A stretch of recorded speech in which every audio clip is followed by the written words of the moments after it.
మీరు ఎప్పుడైనా military canteen చూసారా? రండి, ఈ వీడియోలో చూపిస్తాను. మేము హైదరాబాద్ లో ఉన్న మిలిటరీ క్యాంటీన్ కి అయితే వెళ్తున్నాం.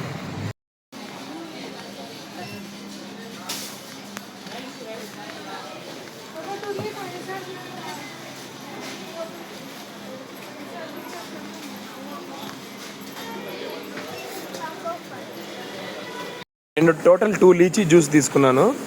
వీటి కాస్ట్ ఒక్కొక్కటి ఎంఆర్పీ వచ్చేసి 40 రూపీస్ ఉంది. నాకు రెండు కలిపి 52 రూపీస్ పడ్డాయి. మేము తీసుకున్న గ్రోసరీస్ ఇవే గ్రోసరీస్ డీమార్ట్లో కానీ రిలయన్స్ మార్ట్లో కానీ తీసుకుంటే 7,000 పడతాయి. అదే ఎక్కడైనా బయట తీసుకుంటే 9,000 to 10,000 పడతాయి. ఇక్కడ ఈ మిలిటరీ క్యాంటీన్లో ఇవన్నీ కలిపి మాకు 5,022 రూపీస్ మాత్రమే పడ్డాయి. ఈ ఆర్మీ క్యాంటీన్లో ప్రైజెస్ తక్కువ ఉన్నా ఎవరంటే వాళ్ళు కొనుక్కునేదానికి కుదరదు.